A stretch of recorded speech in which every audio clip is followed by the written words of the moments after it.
Hi friends, ఇవాళ మనము మండి Arabian biryani ఎలా చేసుకోలేదు ఇవాళ చూపించాల్సిన ఇంగ్రీడియంట్స్ జీలకర్ర, చెక్క, యాలకులు, లవంగ, పెప్పరు. ఇవి మనకి మెయిన్గా కావాల్సినవి. దీన్ని మనం పౌడర్ చేసుకుంటాం అన్నమాట. ఆ పౌడర్లోకే కొంచెం కాశ్మీరీ చిల్లీ పౌడర్ యాడ్ చేసుకుంటే అప్పుడు మనకి చాలా బాగుంటుంది. చూడు, ఈ విధంగా ఫైన్ పౌడర్ అనేది చేసుకోవాలా. కలర్ రావాలి కాబట్టి కాశ్మీరీ చిల్లీ పౌడర్ యాడ్ చేసుకొని ఈ పౌడర్ మిక్సర్ అని సపరేట్గా మనం ఉంచేసుకుందాం. ఓకేనా. మనం నెక్స్ట్ దాని తర్వాత రైస్ తీసుకొని ఒక గ్లాస్కి 1.5 నీళ్ళు అట్లా పోసుకొని దాన్ని సపరేట్ పెట్టేసుకుందాం. ఒక 1/2 అవర్ రెస్ట్ ఇద్దాం.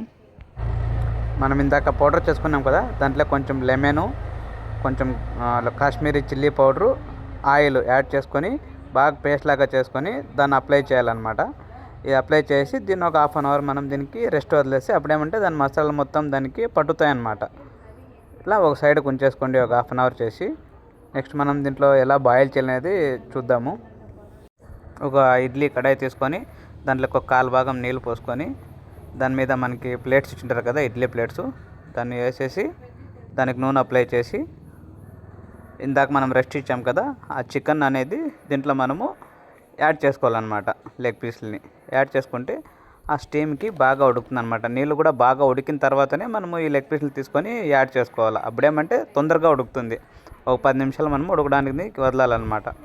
10 నిమిషాల తర్వాత ఉడికిన తర్వాత దాన్ని మనము సపరేట్ చేసి పెట్టేసుకుంటాము. చూడండి, ఈ విధంగా అమర్చేసి మనం లిడ్ క్లోజ్ చేసేద్దాం. దాన్ని 10 నిమిషాలు ఈ విధంగా ఉడికింటుంది. మనం స్టీమ్ చేసుకున్నాం కదా, అది బయట తీసేసి ఈ విధంగా సపరేట్ చేసుకొని ఆ నీళ్ళని అలాగే ఉంచుకోవాలన్నమాట. చూడండి, ఈ విధంగా దప్పంగా ఉన్న ఒక కడాయి తీసుకొని దాంట్లో కొంచెం నెయ్యి వేసుకొని ఈ డ్రై ఫ్రూట్స్ అనేవి మనం యాడ్ చేసుకొని రోస్ట్ చేసుకుందాము. రోస్ట్ చేసుకొని దీన్ని కూడా మనం సపరేట్గా ఉంచేసుకోవాలన్నమాట. ఇవి లాస్ట్లో మనం యాడ్ చేయాల్సి ఉంటుంది. అందుకోసం దాన్ని బాగా రోస్ట్ చేసుకోండి. గీతో రోస్ట్ చేసుకోండి. ఫ్లేవర్ బాగా ఇస్తుంది, టేస్ట్ కూడా బాగుంటుంది. కొంచెం బ్రౌన్ కలర్ అయినాక తీసేసి దాన్ని సపరేట్ చేసుకుందాం. ఇందాక మనము లెగ్ పీస్లు అనేవి ఉడికించుకొని సపరేట్ చేసుకున్నాం కదా, ఆ ఉడికించిన దానికి ఇది ఫ్రై చేసుకోవాలన్నమాట దీన్ని. ఓకేనా. సో మనం ఒక ప్యాన్ పెట్టుకొని దాంట్లో బటర్, గీ ఏదైనా వేసుకోవచ్చు. బటర్, గీ ఇష్టం లేకుండా నూనె అయినా వేసుకొని దాన్ని మనం ఫుల్ రోస్ట్ చేసుకోవాలన్నమాట. ఈ విధంగా ఫుల్ ప్యాన్కి అప్లై చేయండి. ఎందుకంటే అది 2 సైడ్లు మనకు కాల్చాలి కాబట్టి ఈ విధంగా వేసేసి 2 సైడ్లు కొంచెము అటు ఇటు తిప్పుతూ కాల్చుకోవాలన్నమాట. అందుకోసమే దాని మీద కూడా మీరు కావాలంటే కొంచెం ఇంకా ఎక్స్ట్రా గీ వేసుకోవచ్చు, లేదా బటర్ అయినా పూసుకోవచ్చు ఒకసారి. ఇప్పుడు ఫ్రై చేద్దాం దాన్ని. కొంచెం లైట్గా ఉడికిన తర్వాత దాన్ని మనము సపరేట్ చేసి దింపేసుకుంటాము. చూడండి, ఈ విధంగా అప్లై చేస్తున్నాము. క్లోజ్ చేసి లిడ్ కాలిందా లేదా అని ఒకసారి చెక్ చేసుకుంటాము. చూడండి, కొంచెం బాగా ఫ్రై అయింది. ఫ్రై అంటే రెండో సైడ్ తిప్పేసుకుంటాం అన్నమాట. ఈ విధంగా 2 సైడ్లు మనం ఫ్రై చేసుకొని దీన్ని సపరేట్ పెట్టేసుకోవాలి. మళ్ళీ దాన్ని మనం ఎప్పుడు యాడ్ చేయాలి అనేది చెప్తాను. నెక్స్ట్ మనకి కూడా కంటిన్యూ అవుతుంది కదా, దీంట్లోనే మనము నెక్స్ట్ అప్డేట్ చేద్దాము. చూడండి, ఈ విధంగా ఒక థిక్నెస్ ఎక్కువ ఉన్న కడాయి తీసుకొని దాంట్లో కొంచెం మనం ఆయిల్ వేసుకొని ఆనియన్స్ యాడ్ చేసుకుంటాము.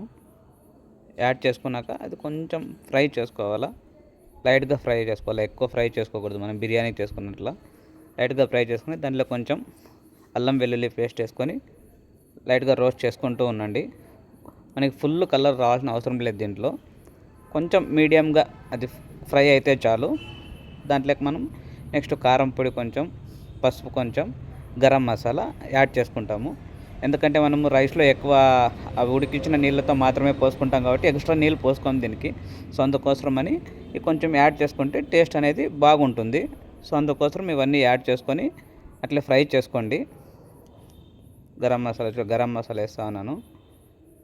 ఇలా అలాగే రోస్ట్ చేసుకోండి. కొంచెం కలర్ వస్తుంది, పచ్చి స్మెల్ ఉంటుంది కదా, ఆ స్మెల్ అనేది పోతుంది అనమాట. అల్లం వెల్లుల్లి పేస్ట్ దీనికి మెయిన్ మనకి షాజీరా వేయాల్సి ఉంటుంది. షాజీరా కొంచెం వేస్తేనే మనకు ఆ యొక్క బిర్యానీ ఫ్లేవర్ అనేది ఇస్తుంది. చూడండి, షాజీరా వేసాను. ఇందాక మనం ఫ్రై చేసి ఉడికిపించుకొని ఉన్నాం కదా, దాని మిగిలిన నీళ్ళు అనేది ఇప్పుడు మనం ఆ యొక్క మిశ్రమానికి మిక్స్ చేసుకోవాలా. ఏదైతే ఆనియన్ ఇవన్నీ యాడ్ చేసి ఉన్నాం కదా, దాంట్లోకి నీళ్ళు వేసుకొని ఈ నీళ్ళలోనే మనం బియ్యం అనేవి యాడ్ చేసుకొని ఉడికించుకోవాలన్నమాట. ఎందుకంటే దీనికి ఎక్స్ట్రా నీళ్ళు మనం అవసరం ఉండదు. చూడండి, ఈ విధంగా ఉడుకుతుంది.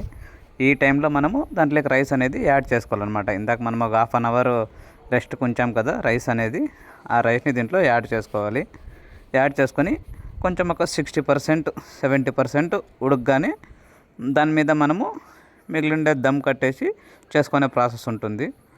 చూడండి, ఈ విధంగా ఎక్కువ కలపకూడదు అనమాట. ఈ విధంగా మనకు ఒక 70% కుక్ అయింది కదా ఇప్పుడు.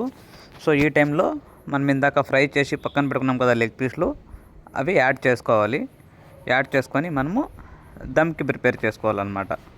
ఈ విధంగా యాడ్ చేసేసుకోండి. ఈ విధంగా యాడ్ చేసేసుకుంటాము. యాడ్ చేసేసుకొని దానికి దమ్ చేద్దాం అనమాట. టిష్యూ పేపర్తో అయినా చేసుకోవచ్చు, లేకపోతే మైదా పిండి మనకి చుట్టూ ఈ విధంగా చపాతీ పిండిలా కలుపుకొని చుట్టూ అయినా చుట్టి మనం చేసుకోవచ్చు. ఈ విధంగా టిష్యూ పేపర్ వేసుకుంటే ఏమంటే లోపల ఉన్న వేడి మనకి బయట రాకోకుండా స్టీమ్ అనేది పట్టేసుకుంటుంది. అందుకోసము ఈ విధంగా అమర్చుకొని దాని మీద కొంచెం నీళ్ళు అనేవి వేసుకుంటే ఇంకా బాగుంటుంది అన్నమాట, స్టీమ్ బయటకు రాకోకుండా ఉంటుంది.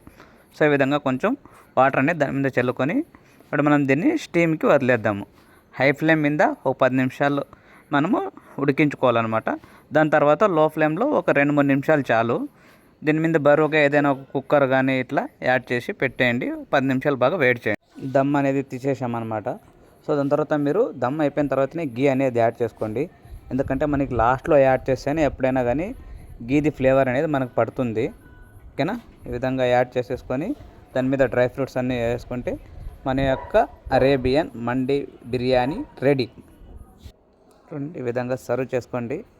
మీరు కావాలంటే సాల్నా వేసుకొని తినొచ్చు, లేకపోతే ఫ్రై చేసుకొని తింటే చాలా బాగుంటుంది. అందుకోసమనే నేను చికెన్ ఫ్రై చేసుకున్నాను అనమాట. వీడియో నచ్చితే లైక్ చేయండి, సబ్స్క్రైబ్ చేసుకోండి. ఫస్ట్ టైం ట్రై చేశాను, మీకు కూడా నచ్చుతుంది. ఖచ్చితంగా ట్రై చేయండి, కమెంట్ చేయండి. Thanks for watching my video. Thank you.